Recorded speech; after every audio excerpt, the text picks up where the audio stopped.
ଜୟ ଜଗନ୍ନାଥ। ଆଜି ବୁଲୁଭାଇ ଆଲୋଚନା କରିବା କଳଙ୍କି ଖେଳ ବଡ଼ ବିଚିତ୍ର। ବୁଝିହେଉଛି। ବର୍ତ୍ତମାନ ତମେ ଦେଖ ବହୁତ ବ୍ୟକ୍ତି ବିଶେଷ ନିଜକୁ ଠାକୁର ରୂପରେ କଣ କରୁଛନ୍ତି, ବିବେଚନା କରୁଛନ୍ତି। ନିଜକୁ ନିଜେ କହୁଛନ୍ତି ଆମେ ହଉଛୁ ଠାକୁର। ଯିଏ ପ୍ରକୃତରେ ପ୍ରଭୁ ହେଇଥିବେ ଏଟା ଭଲ କଥା ମନେ ଲାଗୁଥାଏ କି ତାହାକୁ ଡେଙ୍ଗୁରା ଦେଇପାରିବେ।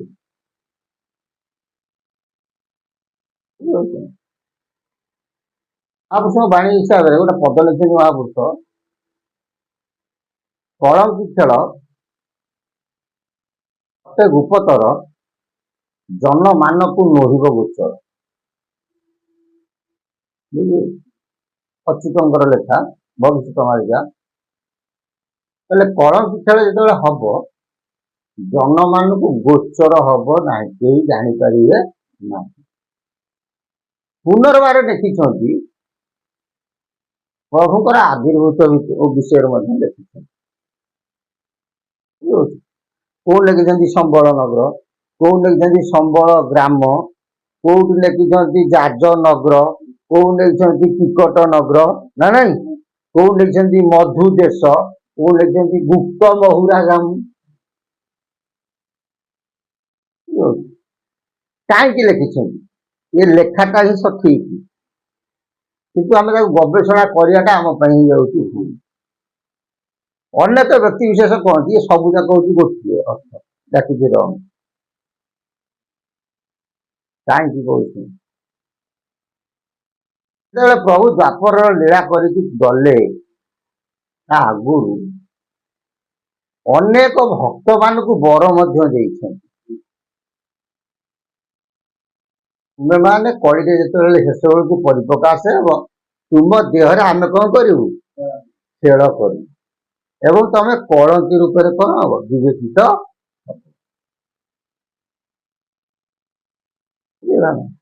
ଯେମିତି ଅଚ୍ୟୁତାନନ୍ଦ ମହାପୁରୁଷ ତାଙ୍କ ବିଷୟରେ କହିଲେ, ଦ୍ୱାଦଶ ଗୋପାଳଙ୍କ ଦେହରେ ଖେଳୁଥିବେ କିନ୍ତୁ କେହି ଲୋକ ଜାଣିପାରିବେ ନାହିଁ, ବାସ୍ତବରେ ସେ କୋଉଠି ଥିବେ କେହି ଜାଣିପାରିବେ ନାହିଁ। ସେମିତି ଠାକୁର ଅନେକ ଜଣଙ୍କୁ ବର ଦେଇଛନ୍ତି, ବୁଝିଲା ନା? ହେଲେ ବର ଦେଇଛନ୍ତି ତାଙ୍କ ଦେହରେ ଖେଳିବେ ବୋଲି କଣ ହେଇଛି ସିଏ କହିଛନ୍ତି। ପୁନଃ ମନେ ରଖିଥା, ସଖା ଅଙ୍ଗରେ କଳଙ୍କି ଲୀଳା ହବ ବୋଲି ମଧ୍ୟ ଅଚ୍ୟୁତାନନ୍ଦ ମହାପୁରୁଷ କହିଛନ୍ତି, ଯଶୋବନ୍ଧ ଦାସ କହିଛନ୍ତି, ଜଗନ୍ନାଥ ଦାସ ମଧ୍ୟ କହିଛନ୍ତି। ସଖା ଅଙ୍ଗରେ କଣ କଳଙ୍କି ଲୀଳା। ସଖା କିଏ? ପଞ୍ଚସଖା 5 ଜଣ। ଏ 5 ଜଣ ମଧ୍ୟରେ ପ୍ରଭୁ କଣ କରିବେ? କଳଙ୍କି ଲୀଳା ଖେଳା ହବ। ବୁଝି ହଉଛି ନା? ପୁନଶ୍ଚ ଦ୍ୱାପର ଯୁଗରେ ଅସୁର ଯେତେବେଳେ ରଥ ନେଇକି ଗଲା, ବୁଝିହଉଛି, ରଥ ନେଇକି ଗଲା ବେଳକୁ ଜଳ ଭିତରେ ତର୍ପଣ କଲା ବେଳକୁ କୃଷ୍ଣ ବଳରାମକୁ ଦେଖିଲା। ଚିନ୍ତା କରୁଛନ୍ତି ଅପୁର ଭାବୁ, ଯାହା ପ୍ରଭୁ କିଏ? ନିଶ୍ଚୟ ତ ପ୍ରଭୁ, ଆଉ ସତ କଥା ଇଏ ହଉଛନ୍ତି ପ୍ରଭୁ। ଏମିତିଆ କମନ୍ୟ ରୂପଟା ମୋର ହେଇଯାଆନ୍ତା ନାଇଁ। ଠାକୁର କଣ କଲେ? ଜାଣିପାରିଲେ। ତାକୁ ମଧ୍ୟ ବର ଦେଇଛନ୍ତି, କଳିର ଶେଷ ସମୟରେ ସିଏ କଳଙ୍କି ରୂପରେ ଖେଳିବେ। ସନ୍ଥ ଭୀମ ହୋଇ ସେ ନିତେଶ୍ୱରୀ ରାଧା ଥିଲେ, ତାଙ୍କୁ ସିଏ କଳଙ୍କି ରୂପରେ ପରିପ୍ରକାଶ ହେବେ ବୋଲି ଉପରେ ବସି ଦୁଷ୍ଟ ସଂହାରିବେ, ମାନେ ଅଶୁ ଉପରେ ଆରୋହଣ କରିକି ଦୁଷ୍ଟ କଣ କରିବେ? ସଂହାର କରିବେ ବୋଲି ଅଚ୍ୟୁତାନନ୍ଦ ମହାପୁରୁଷ ମଧ୍ୟ ଲେଖିଛନ୍ତି। ତାପରେ ଠାକୁର ଅଭିରାମ ପରମହଂସ ସେ କଳଙ୍କି ରୂପରେ ଖେଳିବେ ବୋଲି ମଧ୍ୟ ପ୍ରମାଣ ଅଛି। ତାରେ ନିଜେ ଠାକୁର କଳଙ୍କି ହେବେ ବୋଲି ମଧ୍ୟ 10 ଅବତାର ଭିତରେ ପ୍ରମାଣ ଅଛି। ପ୍ରକୃତ ଠାକୁର କୋଉଠି ଜନ୍ମ ହେବେ? ଏ ତ ସମସ୍ତେ ଠାକୁରଙ୍କ ରୂପରେ ଆସିବେ।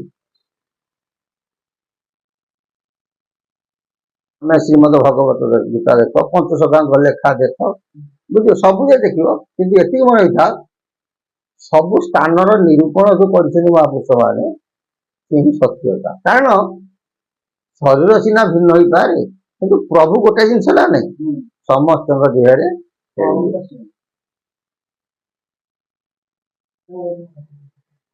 ଠିକ ନା ଭୁଲ? ଲେଖିଛନ୍ତି ଅକୁର ଜନ୍ମିବ ଯାଜପୁରରେ। ସେ ଅକୁର ଜନ୍ମ ହେଲେ କଣ ହେଲା, ସେ ଠାକୁରଙ୍କ କଳାଟା ଯେତେବେଳେ ଆସିବ ସେ ନିଜେ ଠାକୁର ହେବେ, ହଁ କି? ତେଣୁ କେହି କାହାକୁ ଘୃଣା କରିବା କଥା ନୁହଁ, କେହି କାହାକୁ ସମାଲୋଚନା କରିବା କଥା ନୁହେଁ। ଆଉ ଗୋଟେ ଭଲ କଥା ମନେ ରଖିବ, ଦ୍ୱାପର କିଛି ଲୀଳା ବାକି ଅଛି, କଳି ଯୁଗରେ ହବ, ଏଟା ସମସ୍ତେ ଜାଣିଛନ୍ତି। ଦେଖିଲେ ବଳଦେବ ହେବେ ରାଜା କାହ୍ନୁ ପରିଚାର, ବସିବ ସୁଧର୍ମ ସଭା ସିଦ୍ଧାର୍ଥ। କାହ୍ନୁ ପରିଚାର ବୋଲେ ଟିକେ କାହ୍ନୁ ହେଲେ କୃଷ୍ଣ ନା ନାଇଁ, ବଳଦେବ ରାଜା ହେବେ ସାଧାରଣ ମୌଖିକ ହିସାବରେ ଆମେ ଧରୁଛେ, କାହ୍ନୁ ହେବେ କଣ ପରିଚାର, କୃଷ୍ଣ ହେବେ ପରିଚାର। ଲେଖିଲେ କି ବଳଦେବ ହେବେ ରାଜା, ଜଗନ୍ନାଥ ହେବେ ପରିଚାର ଲେଖା ହେଇଛି? ତାହେଲେ ଜଗନ୍ନାଥ କିଏ ହେବେ? ଜଗନ୍ନାଥ କଳଗିରିକୁ ହେବେ ବୋଲି ପ୍ରମାଣ ଅଛି, ହଁ କି ନାଇଁ? ପୁଣି ଆଉ ଟିକେ ଭିତରେ ତା ଭିତରେ ହୁଅନ୍ତୁ, ଅନନ୍ତ କେଶରୀ ନାମ ଶ୍ରୀ ହରି, ବଳଦେବ ନାମ ଚନ୍ଦ୍ରଶେଖରୀ। କିଏ? କୃଷ୍ଣ ନା, ଏଠି ବଳଦେବ ନାମ ଚନ୍ଦ୍ରଶେଖରୀ, ଏ ମହାପୁରୁଷଙ୍କ ଲେଖା। ପୁଣି ପଳେଇଲା ଫେର ମହାପୁରୁଷ ନେଇଛନ୍ତି, ଅନନ୍ତ କେଶରୀ ରେବତୀକାନ୍ତ, ଲଲାଟ କେଶରୀ ଶ୍ରୀ ଜଗନ୍ନାଥ। ଏଇଠି ଜଗନ୍ନାଥଙ୍କ ଶବ୍ଦଟାକୁ କଣ କରିଛନ୍ତି, ପ୍ରୟୋଗ କରାଯାଇଛି। କିନ୍ତୁ ରଜା ହେବେ କିଏ ସେ? ନା ବଳଦେବ ହେବେ ରାଜା କାହ୍ନୁ ପରିଚାର, ବସିବ ସୁଧର୍ମା ସଭା ସିଦ୍ଧାର୍ଥ ନଗର। ଯାଜପୁର ଠାର ନୁହଁ, ନୂଆ ବହିରେ ପ୍ରିଣ୍ଟ ଏବେ କଣ କରୁଛି ଆସୁଛି ଯାଜପୁର ଠାର। ଯାଜନଗର ବୋଲି ଅନେକ ଜାଗାକୁ ମହାପୁରୁଷ ସ୍ଥାନ ନିରୂପଣ କରିଛନ୍ତି, କିନ୍ତୁ ସିଦ୍ଧାର୍ଥ ନଗର ଗୋଟେ ସ୍ୱତନ୍ତ୍ର ଜାଗା ଅଛି। ସେଟା କଣ ଆଉ କ୍ୟାମେରା ଆଗରେ କରିବ? ତେଣୁ ଏ କଳଙ୍କି ଖେଳ ଇଏ ହଉଛି କଣ, ବହୁତ ଗହନ କଥା। ଯେଉଁମାନେ କହୁଛନ୍ତି ଆମେ କଳଙ୍କି କଳଙ୍କି କଳଙ୍କି କଳଙ୍କି, କୁହନ୍ତୁ କଳଙ୍କି, କାହାକୁ କହିବାର କିଛି ନାହିଁ, କିନ୍ତୁ ତାହାକୁ ସମାଲୋଚନା କରିବା କଥା ନୁହେଁ। ଆଉ ଯିଏ ପ୍ରକୃତିରେ ଠାକୁରଙ୍କ ଅଂଶରେ ଆସିବେ ସେ କହିବେ ନାହିଁ ମୁଁ ହଉଛି କବି। ବୁଝିପାରୁଛ ନା ବୁଝିପାରୁଛ? ଆଉ ଗୋଟେ ଭଲ କଥା ମନେ ରଖିଥାଅ, କଳିଯୁଗ ହଉଛି ସବୁଠାରୁ ପୂର୍ଣ୍ଣବନ୍ତ ଯୁଗ। କୋଉ ହିସାବରେ? ନା ମହାପୁରୁଷ ନେଇଛନ୍ତି ଚାରି ଯୁଗର ଲୀଳା କଳି ଯୁଗରେ ହବ, ସେଥିପାଇଁ ହେଲା ପୂର୍ଣ୍ଣବନ୍ତ ଯୁଗ। କେତେ ଯୁଗର ଲୀଳା? ଚାରି ଯୁଗର ଲୀଳା। ମହାପୁରୁଷ ସେଥିପାଇଁ ଗୋଟେ ପଦ କହନ୍ତି ତାଙ୍କର, ଧନ୍ୟ ପୂର୍ଣ୍ଣବନ୍ତ ଯୁଗ ଅଟ ଇଜେ କଳି, ଚାରି ଯୁଗ ଲୀଳା ହେବ କଳିରେ ଆବୋରି। ଚାରି ବିଷ୍ଣୁଙ୍କର ହେବ ମର୍ତ୍ତ୍ୟ ଅବତାର, ନିତ୍ୟ ଭକ୍ତ ମାନେ ଥିବେ ପ୍ରଭୁଙ୍କ ସଙ୍ଗର। କି ସୁନ୍ଦର କଥା କହିଲେ। ଚାରି ବିଷ୍ଣୁ, ବିଷ୍ଣୁ ତ ବିଷ୍ଣୁ, ଚାରିଟା ବିଷ୍ଣୁ କଣ?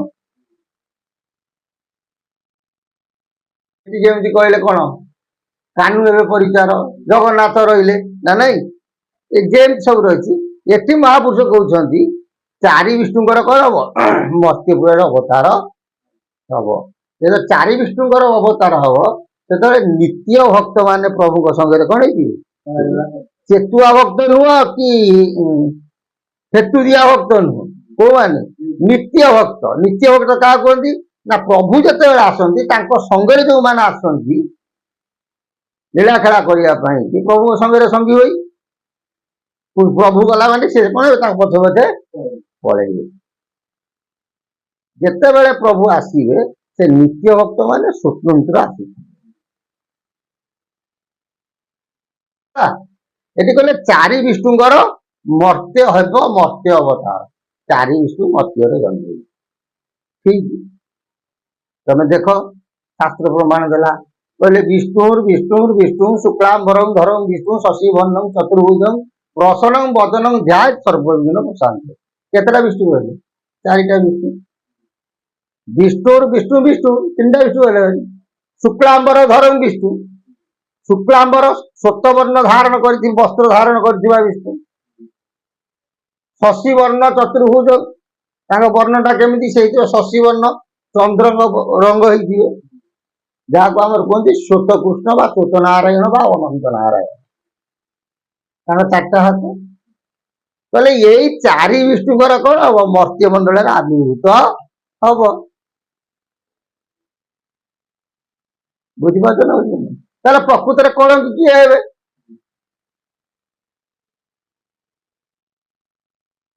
ସେଥିପାଇଁ ମହାପୁରୁଷ ଲେଖିଲେ କଳଙ୍କି ଖେଳ ହେବ ଭୂପତର, ଜନମାନକୁ ନୋହିବ ଗୋଚର। ପଢିଯିବ ଲୋକ କଣ ଏତେ ଚାଲାକିଆ? ଶୋଇକି ଉଠିଲେ କାଲି ସକାଳୁ କଣ ହବ ଆମେ ଜାଣିନେ, ଆମେ ନିଜେ ପ୍ରଭୁ ଯିବା, ଠିକ ନା? ବହି ଦେଖି ମହାପୁରୁଷଙ୍କ ଶାସ୍ତ୍ରକୁ ଅଧ୍ୟୟନ କରି ଛନ୍ଦି ବାନ୍ଧି କହିବା ଏଟା କେତେ ଖରାପ। ଏତିକି ମନେ ତା ପ୍ରଭୁ ତ ପ୍ରଭୁ, ବଡ ଯୋଉଡରେ ଅଛନ୍ତି ପ୍ରଭୁ। ଆଉ ପ୍ରଭୁ ଯୋଉଠି ଆବିର୍ଭୂତ ହେବେ, ତାଙ୍କର ଲୀଳା ଖେଳା କରିବେ, କେହି ଜାଣିପାରିବେ ନାହିଁ।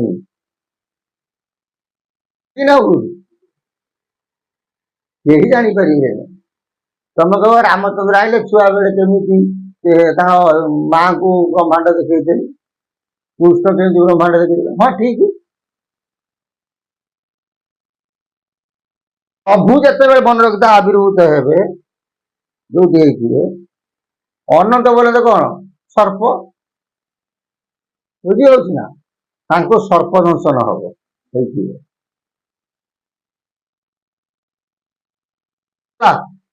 କିନ୍ତୁ ତାଙ୍କୁ ବିଶ୍ୱ ଚୋଳା କାଟୁ କରିବ ନାହିଁ।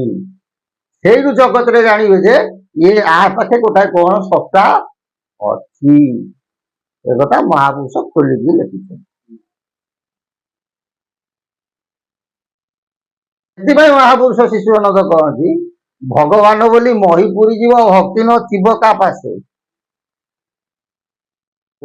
ଯୋଗୀ ଯୋଗମାୟା ତାହାଙ୍କୁ ଭକିବେ, ଅନନ୍ତ କହିଣ ଅସେ। ବାରଙ୍ଗକୁ କହୁଛନ୍ତି ଯେ ଶିଶୁନନ୍ଦ, ବାରଙ୍ଗ କଳିଯୁଗ ଲୋକ ହଉଛନ୍ତି ବହୁତ କୁପଟା ଲେଖିଆ। ଇଏ ଆଉ ପ୍ରଭୁଙ୍କୁ ଭୟ କରିବେ ନାହିଁ, ଇଏ ନିଜକୁ ନିଜେ ସବୁ ପ୍ରଭୁ ହେଇଯିବେ। ଭଗବାନ ବୋଲି ମହିପୁରୀ ଯିବ, ମାନେ ସଂସାରରେ ଯୁଆଡେ ଯିବ ସମସ୍ତେ କହିବେ ଆମେ ହଉଛୁ କଣ? ପ୍ରଭୁ। କିନ୍ତୁ ଭକ୍ତି ନଥିବ ତା ପାଶେ। ଭକ୍ତି ବୋଲି ଗୋଟେ ଜିନିଷ ତା ହୃଦୟରେ ନଥିବ। ଚିତା ଚୈତନ କାଟି ମାଳା ଗଢିଲେ କଣ ହେଲା? ଭକ୍ତି ତାକୁ ଗଣନା କରି ହୁଏ ନାହିଁ। ଯୋଗୀ ଯୋଗମାୟା ତାହାଙ୍କୁ ଭକିବେ, ଅନନ୍ତ କହିଣ ହସେ। ହେ ବାରଙ୍ଗ ସେମାନେ ଯୋଗୀ ଯୋଗମାୟାଙ୍କ କବଳେ କଣ ହେବେ? ଯେତେ ପ୍ରଭୁ ହୁଅ କିଛି ନାହିଁ, ମା କୋଳରେ ପୁଅଟା ହବା ହଉଛି। ହଁ କି ନାଇଁ? ଏଇ ତମେ କାମନା ଶକ୍ତି କି ନଷ୍ଟ ନ କରିପାରିଲ, ଯଦି କୌଣସି ଲୋକ ଉପରେ ପାପ ଦୃଷ୍ଟି ଆସିଗଲା, ତମ ପ୍ରଭୁତ୍ୱ ସେଇଠି ସରିଗଲା। ସେଥିପାଇଁ କହନ୍ତି କନ୍ଦର୍ପର ବାଣ ଅଟେ ମହାଟାଣ, କନ୍ଦର୍ପର ବାଣ ଅଟେ ମହାଟାଣ, ସର୍ବେ ହୋଇଯିବେ ଭାଇ, ବାରଣ ବେଳକୁ ଭାଇ ନେଉଥିବେ ପାମର ଅଚ୍ୟୁତି କହି। କନ୍ଦର୍ପର ବାଣ ମାନେ କାମ ବାଣ, ମହାଟାଣ, ତାଠାରୁ ଆଉ ବଳବାନ କେହି ନାହାନ୍ତି। ବାରଣ ବେଳ ଶେଷ ସମୟରେ ବାରି ନେଉଥିବେ, ସମସ୍ତଙ୍କୁ କାମନା ଶକ୍ତି ଜାଗ୍ରତ ହେଇଯାଉଥିବ। ବୁଝିପାରିଲ ନା? ତେଣୁ ପ୍ରଭୁ ଆସିବେ ସତ, କିନ୍ତୁ ତାଙ୍କୁ କେହି ଜାଣିପାରିବେ ନାହିଁ। କିନ୍ତୁ ଏଇ ମାନଙ୍କୁ ବର ଦିଆ ହେଇଛି, ତମ ଅଙ୍ଗରେ ଆମେ ଖେଳା ଲୀଳା କରିବୁ। ତେଣୁ ଏମାନେ କୋଉଠୁ ଆବିର୍ଭୂତ ହେବେ ସେଇଟା ଜାଣିବା ହଉଛି ଠିକ। ଆଉ ଗୋଟିଏ କଥା ମନେ ରଖିଥାଅ, ଜଗନ୍ନାଥ ଦାସଙ୍କ ଶ୍ରୀମଦ ଭାଗବତ ତମେ ଦେଖ ହେଲା, ଯଶୋବନ୍ତ ଦାସଙ୍କର ଭବିଷ୍ୟତ ମାଳିକା ଦେଖ, ଜଗନ୍ନାଥ ଦାସଙ୍କର ଭବିଷ୍ୟତ ମାଳିକା ଦେଖ, ଅଚ୍ୟୁତଙ୍କର ବାଲ୍ମୀକି କଳ୍ପ ଦେଖ, ଗରୁଡ କଳ୍ପ ଦେଖ। ବୁଝି ହଉଛି? ମହାପୁରୁଷ ଲେଖିଛନ୍ତି ଜଣେ ଏମିତି ନାମ ଧରିକି ଆସିବେ, ସମୟ ଆସିବ ତାଙ୍କ ପାଖେ ସମସ୍ତେ ସରେଣ୍ଡର କରିଦିଏ।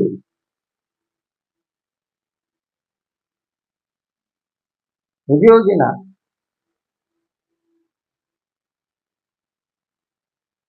ସବୁତେ ସହନ୍ତି ଦୁଃଖ ମନରେ ଏଠି ନାହିଁ, ଭକତ ପାଇଁ କି ମତେ ପ୍ରକାଶି ବେଶୀ।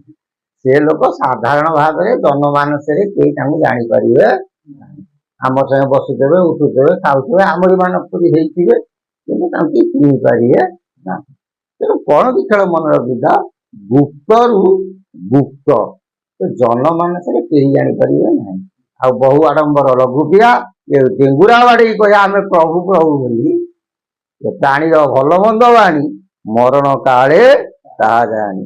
କେତେ ଗଲେଣି ପୁଣି କେତେ ମଧ୍ୟ ଯିବେ। ହଉଛି ଆଉ ପଞ୍ଚସଖାଙ୍କ ବାଣୀକି ଯିଏ କଦର୍ଯ୍ୟ କରିଛି, ମଲା ବେଳେ କଣ ହେଇଛି ସିଏ ଯେଉଁମାନେ ଭୋଗ କରିଛନ୍ତି ଅତୀତରେ ଆଖିରେ ଦେଖିଦେବେ ସିଏ ଜାଣିଥିବେ। ଆମେ ଆଖିରେ ଦେଖିଛୁ ଅନେକ ବ୍ୟକ୍ତି ବିଶେଷ ବାହାରିଛନ୍ତି ନିଜକୁ ଠାକୁର ବୋଲି କହିଛନ୍ତି, ଶେଷ ସମୟରେ ବହୁତ କଷ୍ଟ ହେଇଛି। ମୋର ଏତିକି ନିବେଦନ, ପ୍ରଭୁ ହୁଅ କିନ୍ତୁ କହିବାର ନାହିଁ, କିନ୍ତୁ ଘରେ ପ୍ରଭୁ ହୁଅ।